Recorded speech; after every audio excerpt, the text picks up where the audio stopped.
Ce French Tacos express à faire en moins de 15 minutes, je suis certain que tu vas l'adorer. C'est parti! Pour commencer, on va mettre de l'huile d'olive dans une poêle avec quelques nuggets. Après, t'es libre de mettre les ingrédients de ton choix. D'ailleurs, dis-moi c'est quoi ta composition préférée. Bref, pendant que t'es tranquillement en train de cuire, on va se faire une sauce fromagère à base de crème liquide et cheddar râpé. J'ajoute également une toastinette d'emmental avec une petite pincée de sel et quelques coups de moulin à poivre. Tu laisses chauffer ça pendant quelques petites minutes pour faire fondre tout le fromage. Une fois qu'il est bien fondu, on peut passer à la suite. On va sortir les nuggets et on va les mettre sur ton plan de travail. Tu les coupes grossièrement comme moi dans la vidéo, ça sera un peu plus facile pour faire notre tacos. D'ailleurs, on va pouvoir commencer à le faire sur 2 tortillas. Tu vas mettre la sauce de ton choix. Moi, j'ai mis une sauce au cheddar. Ensuite, on ajoute les petits morceaux de nuggets qu'on a coupés précédemment avec un petit peu de frites qu'on aura fait au préalable. Pour ajouter de la gourmandise, on va se couper des petits morceaux de fromage de chèvre. T'en disposes un petit peu partout et par-dessus, on va mettre la sauce fromagère qu'on a fait tout à l'heure. Pour le pliage de notre tacos, y a rien de plus facile. Tu vas rabattre les deux côtés vers le centre et si tout se passe bien, il te reste le côté du bas et le côté du haut. Tu vas faire la même chose. Pour la cuisson, moi, je le fais dans un appareil à croque-monsieur, mais tu peux très bien le faire à la poêle ou directement au four. Et dès qu'il est bien cuit, t'as plus qu'à déguster. Des chips de pâtes pour l'apéro, c'est l'alternative idéale quand tu sais pas quoi servir à tes invités. Allez, c'est parti! Pour commencer, tu vas devoir faire chauffer de l'eau dans une casserole avec une pincée de sel et de l'huile d'olive. Une fois qu'elle est arrivée à ébullition, tu vas pouvoir mettre les pâtes de ton choix. Tu les mélanges légèrement et pendant ce temps-là, dans une poêle, tu vas remettre une nouvelle fois de l'huile d'olive. Dedans, on va verser des allumettes de bacon qu'on va bien faire dorer. Une fois que tes allumettes sont bien cuites comme il faut, tu vas pouvoir les sortir et les couper en petits morceaux. À ce moment-là, tes pâtes sont prêtes, tu vas pouvoir également les sortir et les égoutter. D'ailleurs, ça m'intéresse, dis-moi c'est quoi tes pâtes préférées. Bref, une fois qu'elles sont bien égouttées, tu vas les mettre dans un récipient avec une nouvelle fois de l'huile d'olive avec les épices de ton choix, une pincée de sel et les morceaux de bacon qu'on a fait cuire précédemment. Maintenant, avec tes mains, tu mélanges bien le tout pour bien répartir toutes les épices sur les pâtes. Une fois que c'est fait, tu vas les mettre sur une plaque qui va au four et ça part en cuisson pendant quelques temps. On va pas perdre de temps et pendant ce temps-là, on va se préparer une sauce à base de yaourt à la grecque et de ciboulette. D'ailleurs, si t'aimes pas ça, tu peux très bien mettre du thym ou de l'estragon, ça peut le faire également. On n'oublie pas la petite pincée de sel et le poivre, une touche d'acidité avec du jus de citron. Après avoir mélangé une première fois, on va ajouter un petit filet de miel par-dessus et on remélange une nouvelle fois. Enfin, il te reste plus qu'à sortir tes pâtes et t'as plus qu'à déguster.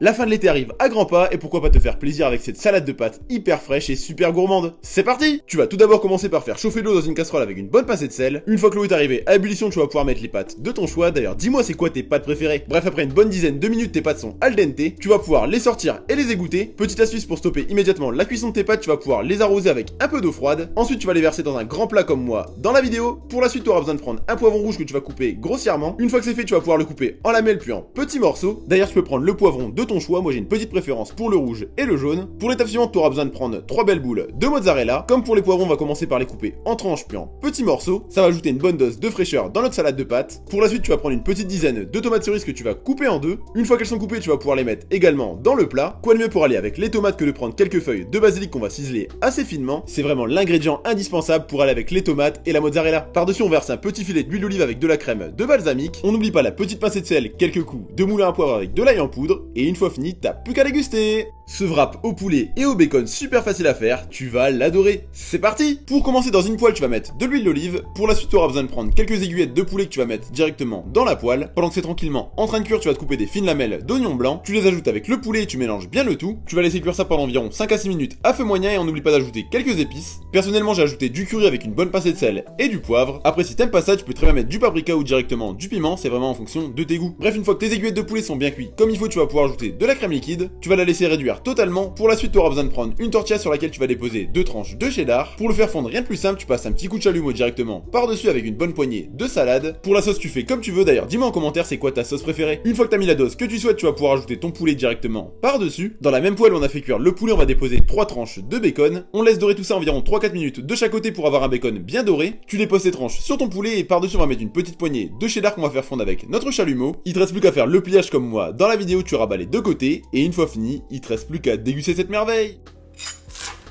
Cette recette de mini tacos au steak et au fromage à raclette, tu vas l'adorer. C'est parti! Pour commencer, dans une poêle à feu moyen, tu vas déposer 2 steaks hachés que tu vas écraser à l'aide d'une spatule. D'ailleurs, si tu veux pas te prendre la tête, tu peux prendre directement de la viande hachée. On n'oublie pas la petite pincée de sel et quelques coups de moulin à poivre. Par-dessus, on va mettre 2 tostinettes de cheddar. Une fois que ton fromage est bien fondu, on peut passer à la suite. Tu auras besoin de prendre une tortilla que tu vas couper en deux. Ensuite, tu vas devoir faire le même pliage que moi dans la vidéo. Tu vas rabattre un petit côté. Par-dessus, tu déposes 2 petits morceaux de fromage à raclette avec la préparation à la viande hachée et au cheddar. On remet 2 petits morceaux de fromage à raclette et maintenant on passe au pliage. Ça paraît assez technique, mais en réalité c'est super facile à faire. T'en fais le nombre que tu souhaites et pour la cuisson, rien de plus simple, on va les mettre dans un grill ou un appareil à croque-monsieur. Pour accompagner nos mini tacos, on va se faire une sauce à base de yaourt à la grecque. T'auras également besoin de prendre de la ciboulette que tu vas ciseler assez finement. Super important, n'oublie pas d'assaisonner avec une petite pincée de sel et une nouvelle fois du poivre. Quelques gouttes de jus de citron pour ajouter de l'acidité. Tu mélanges bien le tout à l'aide d'une cuillère pour bien répartir tous les ingrédients dans notre sauce. Une fois que tes mini tacos sont bien dorés comme il faut, tu vas pouvoir les sortir et les déposer sur ton plan de travail. Et une fois fini, il te reste plus qu'à déguster cette merveille.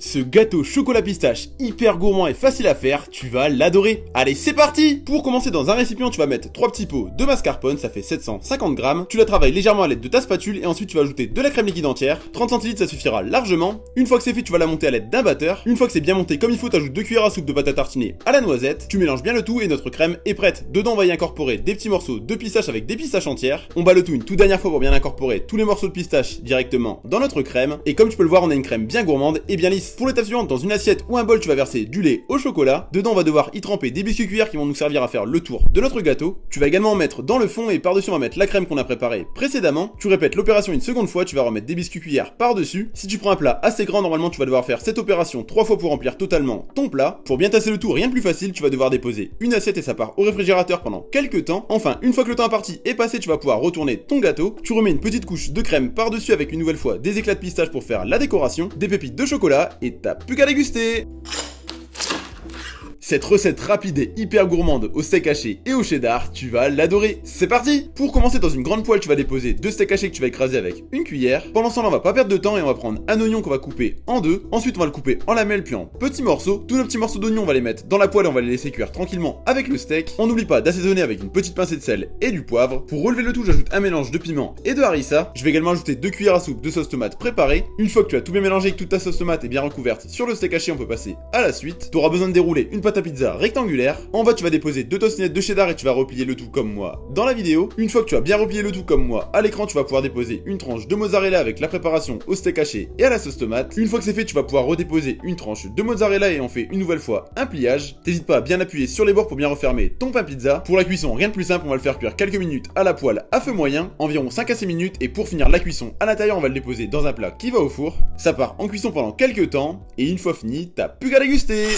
Ce burger à faire à la maison en moins de 10 minutes, il a rien à envier au burger de fast-food. Et en plus de ça, il est super facile à faire. Allez, c'est parti! Pour commencer, dans une poêle avec de l'huile d'olive, tu vas faire revenir 2 pains à burger. T'es libre de prendre les pains de ton choix, au sésame, sans sésame, complet, tu fais comme tu le sens. Bref, une fois qu'ils sont bien dorés, tu vas pouvoir prendre un oignon que tu vas couper en deux puis en fines lamelles. On va les faire revenir dans la poêle avec l'huile d'olive qu'il nous reste. L'objectif, c'est de les faire cuire à feu moyen pendant environ 5 à 6 minutes pour obtenir des oignons presque caramélisés. On n'oublie pas le sel et le poivre. Sur ton pain, tu vas mettre ta sauce favorite. D'ailleurs, dis-moi c'est quoi ta sauce préférée? Une fois que tes oignons sont légèrement caramélisés, on va pouvoir les sortir et les déposer sur le pain avec la sauce. Pour faire ce burger, j'ai choisi comme viande le steak haché. Je te conseille de l'écraser légèrement avec ce que t'as sous la main. On n'oublie pas de l'assaisonner une nouvelle fois avec un petit peu de sel et du poivre. Pour la cuisson, tu fais comme tu veux. Moi, j'ai une petite préférence pour la cuisson à point. Par-dessus, tu déposes 2 tranches de fromage à raclette avec 2 tranches de bacon sur les côtés, une nouvelle tranche de mozzarella, et une fois que tes tranches de bacon sont bien cuites comme il faut, tu vas pouvoir les déposer par-dessus. Une fois que tu as fini cette étape, il te reste plus qu'à prendre ton steak et à le déposer sur tes oignons. Tu remets la sauce de ton choix sur le pain du dessus, tu refermes ton burger et t'as plus qu'à déguster.